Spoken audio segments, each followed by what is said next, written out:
Hello dear students, कैसे हैं आप सभी। आई होप बहुत अच्छे होंगे। चलिए 13.2 से क्वेश्चन नंबर 1 और 2 को सॉल्व करते हैं। तो देखिए क्वेश्चन नंबर 1 में हमसे क्या कहा गया है। एक ठोस एक अर्धगोले पर खड़े एक शंकु के आकार का है जिनकी त्रिज्या 1 सेंटीमीटर है तथा शंकु की ऊंचाई उसकी त्रिज्या के बराबर है।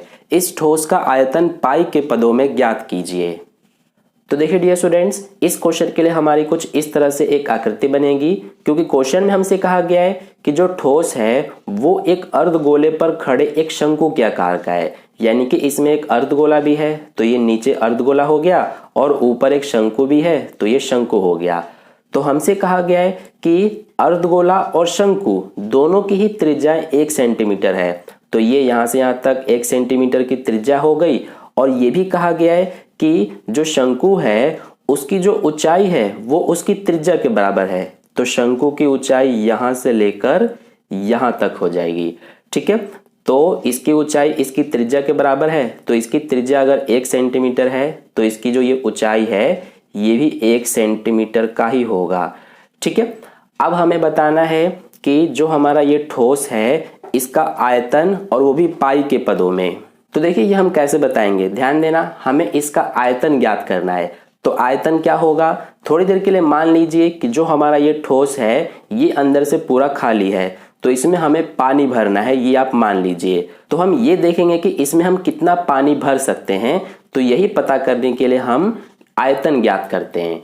ठीक है, तो देखिए अब इसका आयतन कैसे ज्ञात करेंगे। इसके लिए क्या करेंगे हम कि सबसे पहले इस शंकु का आयतन ज्ञात करेंगे और फिर इस अर्धगोले का आयतन ज्ञात करेंगे और दोनों के आयतन को जोड़ देंगे, तो हमें पता चल जाएगा कि इस ठोस का आयतन कितना है। तो चलिए करते हैं। इसके लिए सबसे पहले हम लिख लेते हैं जो शंकु की त्रिज्या है वो, तो शंकु की त्रिज्या यानी कि ये हमारा रेडियस, तो कितना है 1 सेंटीमीटर। इसके अलावा हमें शंकु की ऊंचाई भी पता है, यानी कि हाइट। शंकु की हाइट कितनी है 1 सेंटीमीटर। इसके अलावा हमें अर्धगोले की त्रिज्या की भी जरूरत पड़ेगी, तो इसलिए यहाँ पर लिख लेते हैं अर्धगोले की त्रिज्या। तो अर्धगोले की त्रिज्या कितनी है, जितनी शंकु की त्रिज्या है, यानी कि 1 सेंटीमीटर। अब हम बताएंगे ठोस का आयतन, तो यहाँ पर लिख लेते हैं ठोस का आयतन। तो ये हम कैसे बताएंगे, जैसे कि मैंने आपको शुरू में ही बताया था कि इसके लिए हम सबसे पहले शंकु का आयतन निकालेंगे और फिर अर्धगोले का आयतन और दोनों को जोड़ देंगे। तो यहाँ पर लिखेंगे कि शंकु का आयतन और इसमें हम क्या करेंगे कि जोड़ देंगे अर्धगोले का आयतन, तो ये हम यहाँ पर लिखेंगे। तो अब देखिए हम क्या करेंगे कि सबसे पहले यहाँ शंकु का आयतन है, तो शंकु के आयतन का सूत्र लिखेंगे। तो क्या होता है सूत्र हमारा शंकु के आयतन का, ये होता है 1/3 पाई आर स्क्वायर एच। फिर प्लस में अर्धगोले का आयतन है, तो इसका क्या सूत्र होता है 2/3 पाई आर क्यूब। अब यहाँ पर इनमें सबका मान रखते हैं, तो सबसे पहले 1/3 और फिर ये पाई है, तो हमें पाई का मान नहीं रखना, क्योंकि हमसे कहा गया है कि जो आयतन है वो हमें पाई के पदों में ज्ञात करना है, इसीलिए पाई को एज इट इज लिखेंगे। गुणा में आर स्क्वायर है, तो आर हमारा कितना है, ये देखिए 1 सेंटीमीटर, तो आर की जगह 1 लिखेंगे और स्क्वायर लगा हुआ है इसीलिए इसको 2 बार लिखेंगे, क्योंकि स्क्वायर का मतलब 2 बार होता है। फिर एच यानी कि हाइट, तो हाइट 1 सेंटीमीटर है, फिर ये प्लस 2/3, फिर ये पाई, फिर आर का क्यूब है, यानी कि आर कितना है अर्धगोले की 1 सेंटीमीटर, तो इसीलिए 1 लिखेंगे और यहाँ क्यूब लगा हुआ है इसीलिए ये 3 बार लिखा जाएगा। अब देखिए यहाँ पर ये जो 1 पाई है इसका 1 से गुणा करेंगे तो हमारा 1 पाई ही आएगा, बटे में क्या है 3, प्लस में यहाँ 2 पाई का 1 से गुणा करेंगे तो ये 2 पाई ही आएगा, बटे में 3। अब इसको आगे सॉल्व करेंगे तो नीचे देखिए हर जो है दोनों के वो एक जैसे हैं, इसीलिए इसको हम 1 बार लिख देते हैं। अब इससे इसको भाग करेंगे तो 1 ही आएगा, 1 का 1 पाई में गुणा करेंगे तो 1 पाई ही आएगा, प्लस 3 से 3 को भाग करेंगे तो 1 आएगा, 1 का 2 पाई में गुणा करेंगे तो 2 पाई ही आएगा। अब ये देखिए 1 पाई प्लस 2 पाई ये हो जाएगा हमारा 3 पाई बटे में 3। अब ये देखिए 3 से 3 हमारा कट जाएगा तो क्या बचा, पाई। तो पाई और ये हमारा सारा सेंटीमीटर में दिया हुआ है तो ये सेंटीमीटर क्यूब हो जाएगा। क्यूब क्यों लगाया हमने, क्योंकि जब भी हम आयतन निकालते हैं तो जो यूनिट है उसके साथ क्यूब लगाते हैं, ठीक है। तो ये पाई सेंटीमीटर क्यूब यही हमारा आयतन है इस ठोस का। तो इस तरह से क्वेश्चन नंबर 1 का सॉल्यूशन कंप्लीट हुआ। अब चलिए क्वेश्चन नंबर 2 को सॉल्व करते हैं। तो देखिए डियर स्टूडेंट्स, क्वेश्चन नंबर 2 में हमसे क्या कहा गया है, एक इंजीनियरिंग के विद्यार्थी रचेल से एक पतली एल्यूमिनियम की शीट का प्रयोग करते हुए एक मॉडल बनाने को कहा गया जो एक ऐसे बेलन के आकार का हो जिसके दोनों सिरों पर 2 शंकु जुड़े हुए हों।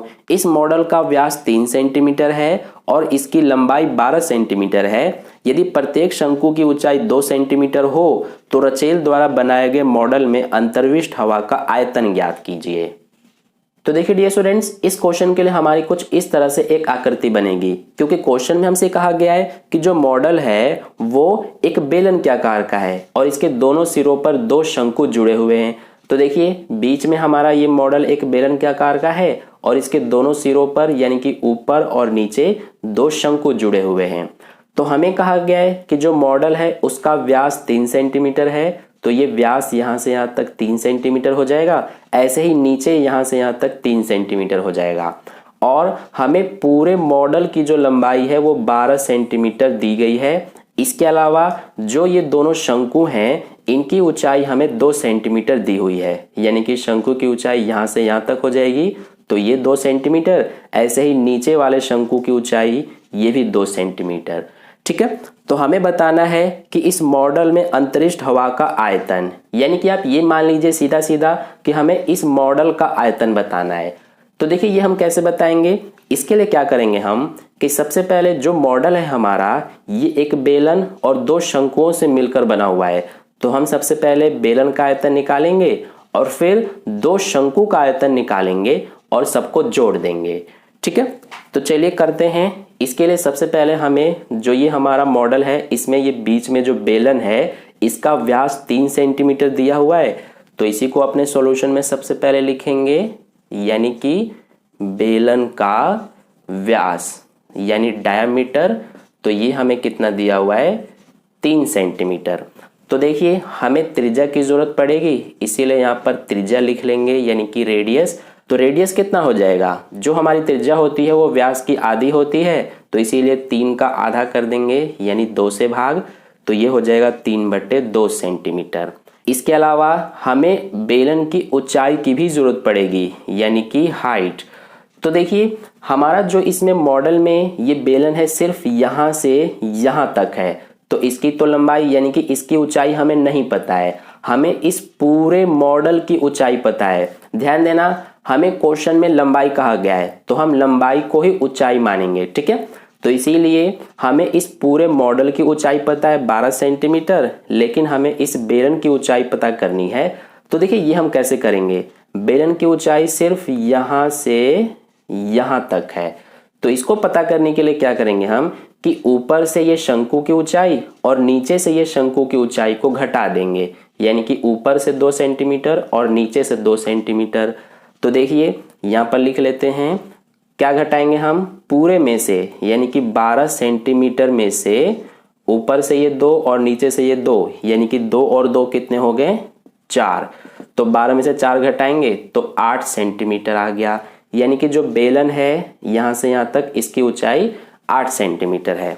इसके अलावा अब यहाँ पर हम लिख लेंगे शंकु की त्रिज्या, क्योंकि हमें इसकी भी जरूरत पड़ेगी। तो लिख लेते हैं शंकु की त्रिज्या, तो ये भी हमारा 3/2 सेंटीमीटर ही हो जाएगा, क्योंकि जितना इस बेलन का व्यास है उतना ही इस शंकु का भी व्यास है, इसीलिए त्रिज्या भी दोनों की सेम होगी, ठीक है। अब इसके अलावा जो शंकु है उसकी ऊंचाई भी लिख लेते हैं यानी कि हाइट। तो इसकी हाइट कितनी हो जाएगी, देखिए हमें एक शंकु की ऊंचाई दी हुई है 2 सेंटीमीटर, तो इसीलिए 2 सेंटीमीटर लिखेंगे। अब ध्यान देना, हम इसमें बेलन की भी ऊंचाई लिख रहे हैं और इस शंकु की भी ऊंचाई लिख रहे हैं, तो इसीलिए जो बेलन की ऊंचाई है उसको हम h1 कह देते हैं और जो शंकु की ऊंचाई है उसको h2 कह देते हैं। त्रिज्या को हमने सेम क्यों लिखा है, क्योंकि दोनों की त्रिज्या एक जैसी है लेकिन ऊंचाई दोनों की अलग अलग है, इसीलिए हमने h1 और h2 का नाम दिया है, ठीक है। अब हम बताएंगे जो हमसे पूछा गया है मॉडल में हवा का आयतन, तो इसीलिए लिखेंगे मॉडल में हवा का आयतन। और ये हम कैसे निकालेंगे, मैंने आपको शुरू में ही बता दिया था कि इसके लिए सबसे पहले हम बेलन का आयतन निकालेंगे। तो यहाँ पर लिखेंगे बेलन का आयतन, और इसमें हम क्या जोड़ेंगे, 2 शंकु का आयतन। ठीक है, तो ये हमने यहाँ पर लिख दिया। अब देखिए इनका सूत्र लिखते हैं। तो बेलन के आयतन का क्या सूत्र होता है, ये होता है हमारा पाई आर स्क्वायर एच, प्लस में ये वाला प्लस, फिर 2 है तो 2 लिखेंगे। अब शंकु का आयतन का क्या सूत्र होता है, तो ये होता है हमारा 1/3 पाई आर स्क्वायर एच। अब देखिए जो बेलन का आयतन है उसकी ऊंचाई हमने h1 माना है, तो इसको h1 लिखेंगे, और शंकु की ऊंचाई को h2 माना है, तो यहाँ पर h2 लिख देंगे। ठीक है, अब यहाँ पर हम क्या करेंगे, इसमें ध्यान दीजिए पाई आर स्क्वायर h1, यानी इसमें भी पाई है, और 1/3 पाई आर स्क्वायर h2, इसमें भी पाई है, तो पाई दोनों में है इसीलिए पाई को कॉमन लेंगे। इसके अलावा इसमें भी आर स्क्वायर है और इसमें भी आर स्क्वायर है, तो आर स्क्वायर को भी कॉमन लेंगे। h1 और h2 कॉमन नहीं ले सकते क्योंकि दोनों अलग अलग हैं। तो अब क्या बचा, इसका पाई आर स्क्वायर कॉमन आ गया तो h1 बचा, प्लस ये 2, और इसका क्या बचा, ये बचा है 1/3 और ये h2। ठीक है, अब इनमें सबका मान रखते हैं, तो पाई का मान हो जाएगा हमारा 22/7, गुणा में आर स्क्वायर है, तो आर कितना है यानी कि रेडियस, तो ये 3/2 है, इसीलिए 3/2 गुणा 3/2 हो जाएगा, क्योंकि स्क्वायर है इसीलिए 2 बार लिखा जाएगा। ब्रैकेट में h1 हमारा 8 सेंटीमीटर है, प्लस ये 2 एकम 2 हो गया, बटे में 3, और ये h2, तो h2 कितना है, ये देखिए 2 सेंटीमीटर, तो ये 2 लिख देंगे। अब इसको सॉल्व करते हैं आगे, तो इसको तो एज इट इज उतारेंगे, 22/7 गुणा 3/2 गुणा 3/2, और यहाँ पर क्या हो जाएगा, ये 8 एज इट इज, प्लस ये 2 गुणा 2 4 हो गया, बटे में 3। अब आगे हम यहाँ पर कर लेते हैं, तो सबसे पहले 22/7 गुणा 3/2 गुणा 3/2 हो गया। अब देखिए इसको सॉल्व करेंगे, ब्रैकेट में जो है तो इसके नीचे 1 मानेंगे, और सबसे पहले 1 और 3 का एलसीएम करेंगे तो 3 आएगा। अब 1 से 3 को भाग करते हैं तो 3 ही आएगा, 3 का 8 में गुणा, 3 8 24, प्लस 3 से 3 को भाग करेंगे तो 1 आएगा, 1 का 4 में गुणा 4। अब आगे कर लेते हैं, तो ये 22/7 गुणा 3/2 गुणा 3/2, और यहाँ से ब्रैकेट हटाएंगे तो गुणा का निशान, और ये 24 और 4 28 हो गया, बटे में 3। अब देखिए यहाँ पर हमारे कुछ कट रहे हैं, ये 7 एकम 7, ये 7 चौके 28 कट जाएगा। इसके अलावा ये 3 से 3 कट जाएगा, ये 2 एकम 2, ये 2 दूना 4 कट जाएगा, और इसके अलावा ये 2 से 2 कट जाएगा।